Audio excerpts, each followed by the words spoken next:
Julia Hanchel is in with a very special guest today. Good morning, Julia. I am. I'm in here with my left hand, my right hand. There you go. Hello. Good morning, everybody. Well, today is a very interesting show. We're going to face the elephant in the room. And with me today is Adrian Burnett, who is our Creative Solutions Administrator at Lockerbie College. But one of his most important jobs is as a Taekwondo, what do you call it, sensei, master? Oh, there we go. Oh, don't ask me how to spell that one. But yeah. So Adrian teaches instructor. So Adrian teaches Taekwondo at Lockerbie College, but he's played many roles, and one of them has actually been as a PSA or personal student advocate. So he's dealt with a lot of student issues. So I'm really happy to have him here today as we face the elephant in the room.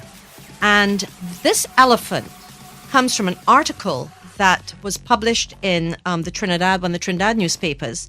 The author is a government secondary school Trinidadian teacher called A.G. Ferreira, who says, "A new trend is to blame teachers for everything that happens. No one else, especially parents, is taking the blame.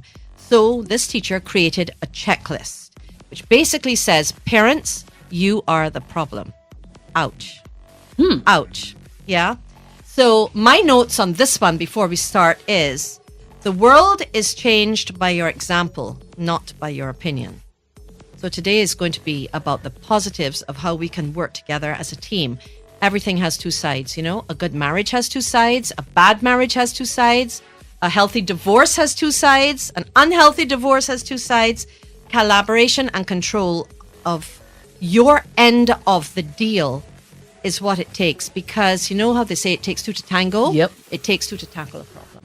You would agree? Quite true. Yeah, Quite true. absolutely. Up to this morning, me and one of the teachers said, two heads are better than one. Two heads are better than one. Yep. You know? That's how we came up with the solution there. There you go. Let's put our heads together. Yep. Okay, so let's have a look at this. Gaynell, we definitely want your input. If your child comes home from school with a complaint and you get mad and come in school cussing, or better go on Facebook without finding out the facts and state everything on social media, you parents are the problem. Big elephant in the room. Quite true. Yeah. Quite true. No debate there. You know what? I'm a parent and I'm also a teacher. Been both for a long time. And I have to tell you, if I had to choose the harder role, I would choose the role of teacher. You know why? You love your kids, right? You love your kids. But nobody pays you to love other people's kids. That's because you have a calling and your heart naturally opens to them. But other people's children, especially with different home situations and different, sibling rivalry and parents going through different problems and so on, it's a dynamic that impacts very heavily on you as a teacher. And you have very little control over it. But a child comes to school and all of these problems manifest in a particular way that you're not familiar with as a parent, because you may not have had your problems manifesting in that way. Right. And then sometimes the teachers themselves would not have been parents. Sometimes, Exactly. yeah. So Exactly. then I they think the don't best have- teachers are actually parents themselves. But yeah, absolutely. So a teacher's role is definitely a very tough one, an incredibly tough role. What do we do? What do we do? I think part of the solution there is that parents themselves have to not always take what the child says as the gospel. As the gospel. Right. Always, I think a general rule for everyone, parent or not, is always get your information, know the facts. Oh yeah. Oh Yeah. yeah. I mean, when we ask the kids, when something happens and we have to ask the kids exactly what happened, we don't go for the emotives. We go for the facts. Where did this happen? Who were you with? Who would have seen this happen? What time did this happen? And once you start getting all the facts, it's amazing how different little opinions sort of emotions evaporate and emotions trickle away. It's a very hard one. How do you deal with a child that something happens at school? Now, we live in a post-colonial school system, which I think is difficult, especially in 2017. And what will happen is, and hopefully it doesn't happen in too many schools anymore, children will get flogged, spanked. Yeah, whether it's an official flogging with a bamboo or whether it's, rapping on the fingers with a ruler. Children will get flogged. And think about it. Remember last week I was talking about why it's not a good idea to tell your child you can be anything you want to be. And one of the reasons why we do it is that it takes more time to have a meaningful discussion. Now, we know at Lockerbie, because we have a PSA system, a personal student advocate and a mentoring system, where we don't have one guidance counselor for 800 kids. We have one guidance counselor for 4. Yeah, like a parent, 4. If you don't, what's the point of flogging? What's the point of spanking? What you really need is a meaningful conversation, but it takes time. And it takes a lot of time. And you know how much time it chews up. Oh, yeah. Chews up huge time. So the only way you're going to impact positively is if you have that conversation. Now, what do you do in a school of 800 or 1,000 students when no one has that time? For me, I think parents and teachers have to control the environment that they're actually in. And you have to remember that you're a team, you know, one hand, don't clap. And if the parent is one hand controlling home and the teacher is one hand controlling the environment at school, and you have my mantra to my kids always was, my personal children and the ones at Lockerbie, I will not allow anyone to hurt you, but I will not allow you to hurt anyone else. Got to work together. So you got to communicate. Yeah, it's true. But we also work on a supposition that parents parent.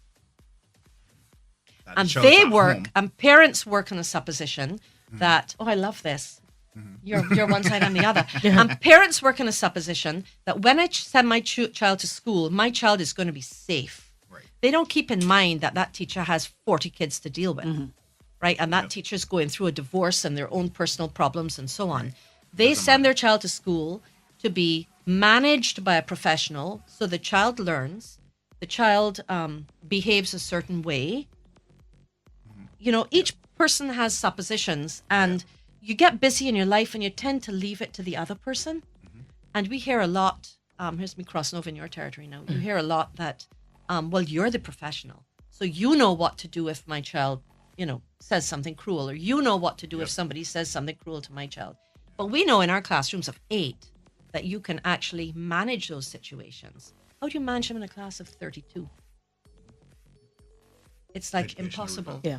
So you got to talk, and you got to talk without the inflammation of, all the emotion in there, because after all, you're there to solve a problem and make every school day productive for your kid. And parents definitely need to be more parents. Parents definitely need to be more active. You need to be involved. You know what? I used to say this all the time in my talks last year. An involved parent is a child's best resource. Yeah? But if you go at it easy, you're more likely to solve a problem than if you go at it crazy. Yeah? Let's look at another one. I love this one. If you send your child in the wrong uniform every day, wrong color shoes, mini skirt, overalls, whatever, this is Trinidadian writing, you are the problem. Okay, now, thoughts? Well, there's a uniform.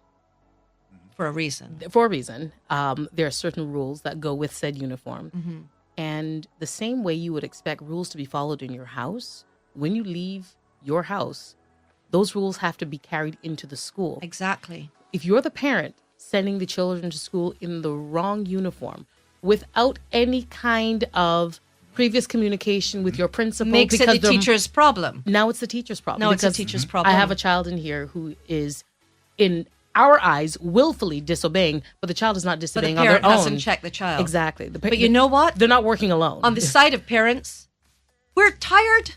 We're really, really tired. I mean, it seems as though everything is a battle. Come off of the computer. Yeah.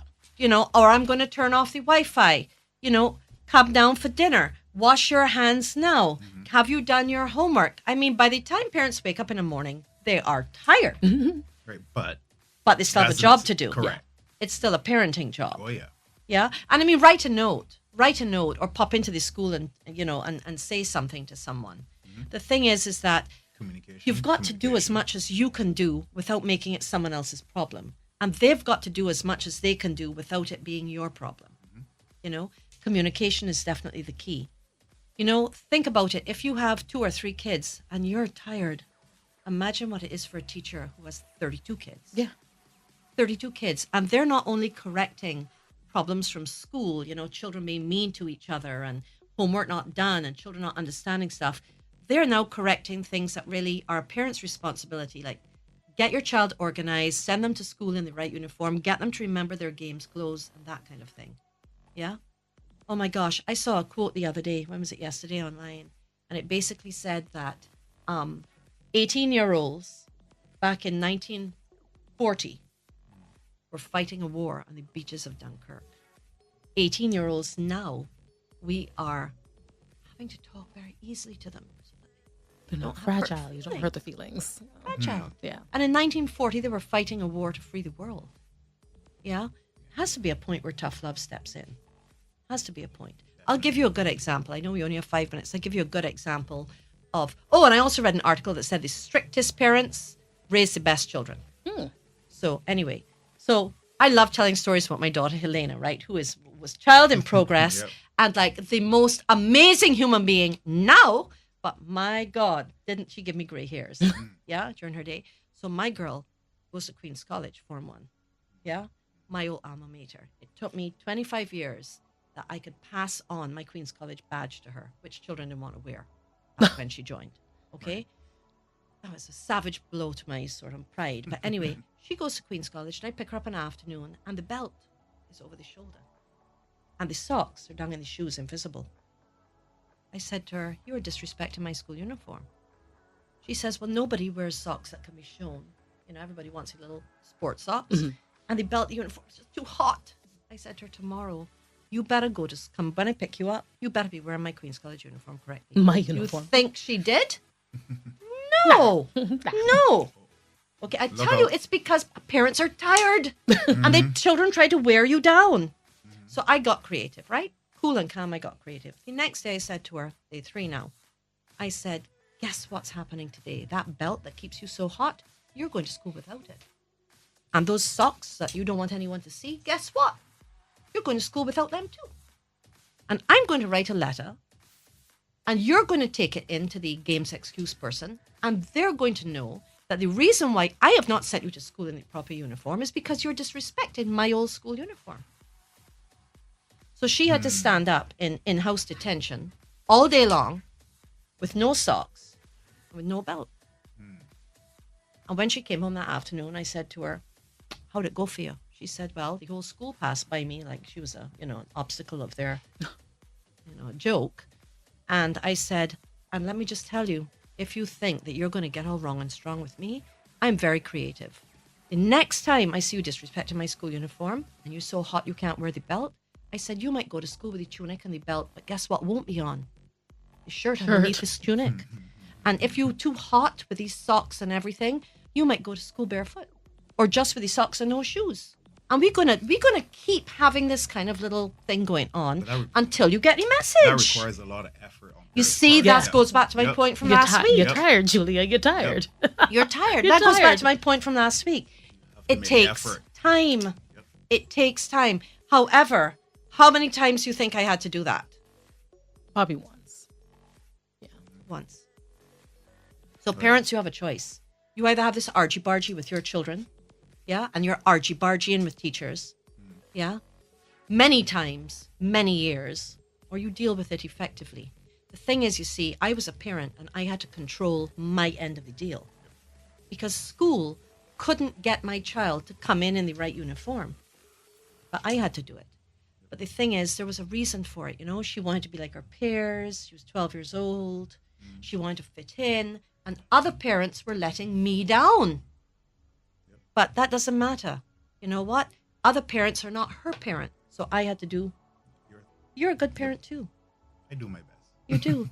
You absolutely do. And you have to get involved and you have to take the time. And teachers will take the time, but in all honesty, teachers need parents' help. Yep. They Very really, much so. one hand doesn't clap. One hand just can't clap. And you know who the real victim is when 2 hands don't come together to clap? It's always the child who pays the price. Always the child who pays the price. Anyway, if you want to have some common sense conversations with teachers who do things a little differently and you need some help. Sometimes parents, could be really effective, but they just don't know how. And they just need a chat and they just need some help. A lot of people give us a call. Yep. So give us a call. And if your child you think your child would benefit from the structure of Taekwondo, which we've had in Lockerbie now for a long time, 5-6 years, give us a call as well, because Adrian Burnett, he has his own Taekwondo school, and he actually, with quite a few silver ribbons and gold ribbons. So give us a call at Lockerbie, 435-3069. We're here to help. We're a big hub. We have, a lot of experience of doing things differently, and we love parents, and we're here to help. Thanks for listening. Absolutely. Thank you guys so much, and good job with Taekwondo, Adrian.